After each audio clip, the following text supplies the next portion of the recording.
ካሊብ፣ አዜብ፣ ደሊና ከቤት ሻንጣቸውን ይዘው ተባረሩ። አልማዝ እና ቤዛ የቤት ካርታውን በእጃቸው አስገቡ። ደስ አላቸው። ካሊብ በፖሊስ ተያዘ። በስተመጨረሻ ካሊብ የደስታ ገዳይ ነህ፣ ደስታን ገለኸዋል በማለትና በአንዳንድ ወንጀሎች ከርቸሌ ገባ። በጣም የሚያስደነግጠው ነገር አልማዝና ቤዛ በጣም ተሳክቶልናል። እስከ ዛሬ ለአመታት ስንለፋበትና ስንደክምበት የነበረው ነገር ዛሬ በጣም ደስ ብሎኛል እማዬ። አሁን ምንም የቀረን ነገር የለም። የዚህ ቤት ሀብትና ንብረታችን በእጃችን ነው። እኛ አሁን ደስታችንን ማጣጣሚያችን ጊዜ ነው ብለው ተቃቅፈው ደስታቸውን አጣጣሙ። አልማዝ በጣም በደስታና እንዲሁም ፍንድቅድቅ ብላ እናት አዜብን ትሰምኛለሽ? ነግሬሽ ነበር እኮ አንቺ መቼም ቢሆን እኔን እንደማታሸንፊኝ፣ ግን ደግሞ አሸንፍሻለሁ ብለሽ ታወራደሽ አልነበር እንዴ? ዛሬ ግን ጨርቄን ማርቄን ሳትይ ከዚህ ቤት ልትባረሪ ነው። እናም ወደ ጎዳና ህይወትሽ ልትወጭ ነው ብላ አዋረደቻት። እመኝኝ አንድ ቀን ዋጋሽን ትከፍያለሽ፣ እኔ አዜብ አይደለሁም ብላ አለቻት። ካሊብ እና ደሊና በከባዱ ተያያዙ። እናት አዜብ ጸጉሯን ይዛ ንጭጭት አደረገቻት አልማዝን። አንቺ የማትረቢ ሴት ነሽ፣ በልጅና በእናት መካከል መግባት አልነበረብሽም እያለች ስታዋርዳት እጅግ የደነገጠችው ደሪናና ቤዛ አፋቸውን ከፍተው ቀሩ። እባክሽ እማዬ ለዚች ለሴትዮ ምንም ነገር ቦታ አትስጫት፣ እየለመንኩሽ ነው ብላ ብትልም እንኳ ይበቃል። ደሊና እስከ ዛሬ ድረስ ታግሼና ምንም ነገር እንዳልተፈጠረ አድርጌ ኑር ያለው ከዚህ በኋላ ግን በፍጹም አልችልም። ምክንያቱም ካሊብ ወደደም ጠላም የኔ ልጅ ነው እና ማንም ሰው እንዲጠቀምበት አልፈልግም። ደሊናዬ አንቺ ግን ከጎኔ ስለሆንሽ አመሰግናለሁ ብላ አለቻት። ታዲያ ምን ዋጋ አለው? ከረፈደ ሁሉንም ነገር መናገር ጀመርሽ እኮ አዜብ። እስከ ዛሬ ብትነግሪ ኑሮ ምናልባት ካሊብ እመኝኝ አይጠረጥርሽም ነበር። አሁን ግን እያንዳንዱ ነገር ያደረግሽው ነገር አንቺ መስሎታል። ከዚህ በኋላ መቼም ቢሆን ሊያምንሽ አይችልም ብላ ነገረቻት። ደሊናና ካሊብ ትሰማኛለህ? አንተ ማለት በጣም ደነዝ ነህ። እሺ እንዴት ነው እየተጫወቱብህ ልክ እንዳሻንጉሊት ዝም ያልካቸው? እመነኝ እናት አዜብ ምንም ነገር አላደረገችም ብላ አለችው። እሺ ምን ታውቂያለሽና ነው? እስኪ ንገሪ ደሊና። እኔ ማመን የምፈልገው ነገር እኮ በአይኔ ያየሁትን ነገር ነው። አንቺ ደግሞ በአይኔ ምንም ነገር አላሳየሽኝም አይደል? ግን ደግሞ አልማዝና ቤዛ ሁሉንም ነገር አሳይተውኛል፣ አይኔን ሳይቀር ገልጠውልኛል። ስለዚህ እባክሽን ከፈለግሽ አንቺም መውጣት ትችያለሽ ብሎ አላት። የእውነት ካሊብ እና ታዲያ እናት አዜብን ከቤት አባረህ እኔ የምቀመጥ መስሎህ ነበር እንዴ? ተሳስተሃል። ምክንያቱም አንተ እኔን በፍጹም አታውቀኝም። ለአንድ ቀን እንኳ ለአንድ ምሽት እንኳ አብሬ አላድርም እዚህ ብላ ሻንጣዋን ይዛ ልትወጣ ስትል ቤዛ ጋር ተገናኙ። ዋው በጣም ደስ ይላል። እንግዲህ እናትሽ አዜብ ያው በረንዳ ላይ ትጠብቅሻለች። እናም ለእናንተ የሚመጥናችሁ በረንዳ ነው ብላ ስትል አታስቢ፣ ይህንን ሁሉ ሴራ በግድ ስልኳን ወስደሽ እተኛችበት እንዳደረግሽው ጭምርና በግድ የጆሮ ጌጡን እንዳደረግሽባት ቪዲዮ እንደቀረጽሻት አንድ ቀን ካሊብ ማወቁ አይቀርም። ያን ጊዜ እኔን አያድርገኝ ብላ አለች። ምን ማለት ነው? እመኚ መቼም ቢሆን መቼም አንቺ እውነት ለመናገር እንደማይሳካልሽ ማመን አለብሽ ብላ ስትላት፣ አሁን ሂጅልኝ ከፊቴ ጥፊልኝ፣ ሲጀመር እኔ ራሴ ነኝ የምመጥነው ለካሊብ ብላ አለቻት። በጣም ተናዳ ስቃ ችግር የለውም አንቺም በፈለግሽበት ሰዓት ትመጫለሽ፣ ደግሞ አውጥቶ ይጥልሻል፣ ያኔ እኔም በተራዬ እስቃለሁኝ ብላ ደሊና ጓዟን ይዛ ሄደች። ደደም ትለኛለች። ደደምስ እራሷ።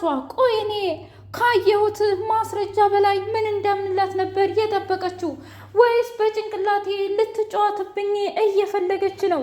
እውነት ደሊናን እንደዚህ አስቢያትም አልሚያትም አላውቅም ነበር። ለካ የሰው ልጅ በጣም ይቀየራል እያለ ብቻውን እየጮህና እየተናደደ ካሌብ የሚያደርገው ነገር ጠፋበት። ያንን ደስታ የሚባል ሰውዬ ድጋሜ ማግኘት አለብኝ፣ እሱን አግኝቼ አፋጥጠዋለሁኝ ብሎ ተነስቶ ሄደም። ሰላም ሰላም! ውድና የተከበራችሁ የህያ ቤቴ ቤተሰቦች እንዴት ናችሁ? ሁሉ ሰላም፣ ሁሉ መልካም። እኔ እግዚአብሔር ይመስገን ሰላም ነኝ፣ ደህና ነኝ።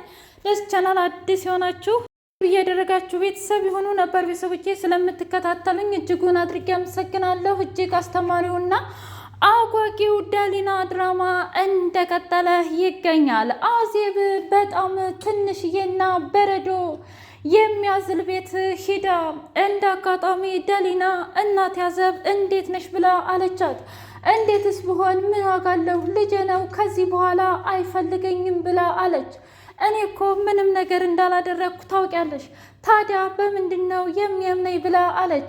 አንቺም ዝምታሽን እኮ ሰበርሽ። ለምን እንደዚህ ያደረግሽ? ለምንድን ነው ሀቁን እኔ ያላደረግኩትም ብለሽ ያልተናገርሽው ብላ ስትል ብናገር ባልናገር ምን ለውጥ ያመጣል? ምክንያቱም አስቀድሞ መረጃውን ያየው እኮ የኔን ሳይሆን የነሱን አይደል እንዴ? ቤዛና አልማዝ ደግሞ በቁሜ እንደሚቀብሩኝ እሱ መች ያውቅና።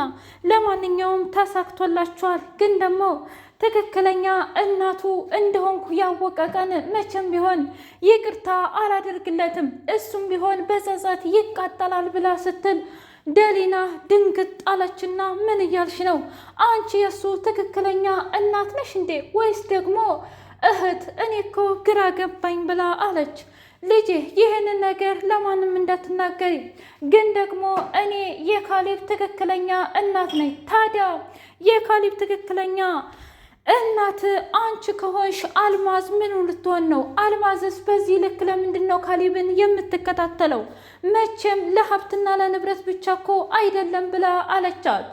መጠጧንም እየገለበጠች እንግዲህ ሁሉም ነገር ተሳክቶልኛል፣ እናም እኔ በጣም ደስተኛ ነኝ እያለች መጠጧን መገልበጡን ቀጠለችበት። እንደ አጋጣሚ በጣም እሳት ለብሶና እሳት ጎርሶ ተናዶ ከወጣ በኋላ እንዴ ካሌብ የት ሊሄድ ነው? ብቻ ግን እኔ አንድ የጠረጠርኩት ቦታ አለ፣ እዛ ሂዶ እንዳያዋርደኝ መቼም አዜብን ካገኛት ሁሉንም ነገር ተነግረውና ያበቃልኛል ብላ ተነስታ ሂዳ አንተ ቆየት ልትሄድ ነው ካሌብ? ኧረ እባክህን ልለምንህ ብላ ብትለውም በቃ መጣሁኝ፣ አሁን ግን መሄድ አለብኝ ብሎ ሁሉንም ነገር ትቶ ጎዳና ላይ ሄደና ማሰብ ጀመረ። ቆይ ምን እየተካሄደ ነው ያለው? እኔ በጣም ግራ ገብቶኛል። በአንድ በኩል ደኒናስ ለምንድን ነው በዚህ ነገር በጣም ተከፍታና እሳት ለብሳ እሳት ጎርሳ የተናገረችኝ? ለምንስ ነው ደግሞ አልማዝንና ቤዛን በዚህ ልክ የምትጠላቸው?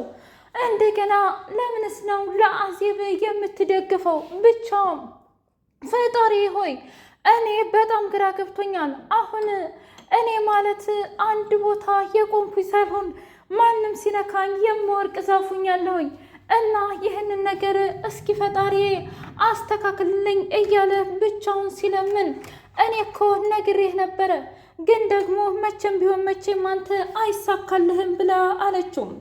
እናት አዜብና ደሊና የግድ ያንን ሰውዬ ማግኘት አለብን ብላ አለቻት። ግን እንዴት ነው የምናገኘው ልጄ? እነሱ እኮ በጣም ብዙ ገንዘብ ሰጥተውት ሂደዋል፣ አሁን እሱ ከሀገር ውጭ ሂዷል ብላ ስትላት አይ እኔ የሆነ ነገር አድርጌያለሁ፣ ስለዚህ የሄደ አይመስለኝም ብላ አለች። ምን ማለት ነው? እመኝኝ ልጆች እንዲከታተሉት ሰዎች ቀጥሬ ነበር እና የእውነት ያ ደስታ የሚባል ሰውዬ በፍጹም ከሀገር ውጭ እንዳልወጣና አገር ውስጥም እንዳለ ጭምር አውቄያለሁ። ምንም የሚያጨናንቅና የሚያሳስብ ነገር የለም።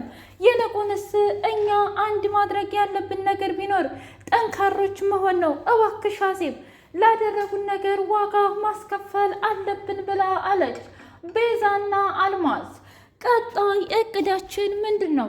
አሁን አዜብንና ደሊናን አባረናል።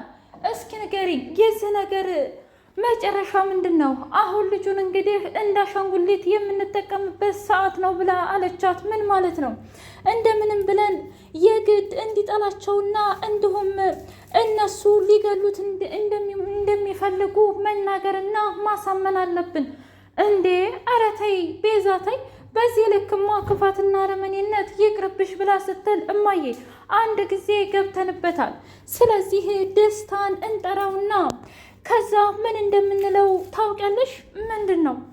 በቀጥታ ሰተት ብሎ ወደዚህ ይገባና እናትህ ማለቴ እናት አዜብና ያቺ ደሊና የምትባለው ሴትዮ ልከውኝ ነው አንተን ግደል በሉኝ ብሎ ይናገራል። ምን? እንዴት እንደዚህ ሊሆን ይችላል? አዎ ከዚያም በኋላ ግን ደግሞ አልማዝና ቤዛ እንዳይገሉት በጣም ብዙ ገንዘብ ሰጡኝልና ከቤት ይጠፋል። ያኔ ታዲያ እኛን አመነን ማለት አይደለም እንዴ? እስኪ ንገሪኝ እማዬ ብላ ስትላት ይገርማል። በጣም አሪፍ ሀሳብና ጽድት ያለ ጭንቅላት። እኔ ምልሽ ግን ይህንን አስተሳሰብሽን ከየት አመጣሽው ብላ አለቻት። ምን ላድርግ ብለሽ ነው? መሆን ያለበት ነገር በሙሉ እኮ ይሆናል እና ምንም የሚያጨናንቅ ነገር የለውም። ከዚህ በኋላ እባክሽን አትጨነቂ ብላ ቀመራቸውን ቀመሩ። ደስታን ጠርተው አንተ የተረገምክ አውሬ፣ ያኔ እውነቱን አፍልጠህ ነበር፣ ግን ደግሞ አሁን በግድ ገንዘብህን የምትፈልግ ከሆነ አንድ ትልቅ ስራ ትሰራለህ ብላ አለችው። ምን እያልሽ ነው አንቺ ሴትዮ? እኔን ለመግደል እኮ ሰው ልከሽ ነበር፣ ግን አልተሳካልሽም። አሁን ደግሞ ምን አይነት ውሸት ነው የማዋሽልሽ ብሎ ሲላት፣ መዋሸት እንኳ አይጠበቅብህም፣ ግን ደግሞ ምን ታደርጋለህ መሰለህ? የግድ ካሌብን ትገለዋለህ። ምን? አዎ ትንሽ ቆሰል ታረግና፣ እኔ ግን መጨከን አልቻልኩም፣ አንተን አልገልህም፣ እናትህና ያቺ ደሊና እንድገልህ ነበር የላኩት ብለህ ይህንን ነገር ታቀናብራለህ ብለው ሲሉት በጣም ደንግጦ ይህንን ባላደርግስ? እንደዛ ከሆነ ክፍያህ አይከፈልህም እና በፈለክበት ቦታ ትሄዳለህ ብለው አስፈራሩት። እናንተማ እውነትም የተረገማችሁ አውሬ ሰዎች ማለት እናንተ ናችሁ ብሎ በጣም ተናደደባቸው። ተው እንጂ አንተስ ቢሆን ከኛ የባስክ አይደለህም እንዴ?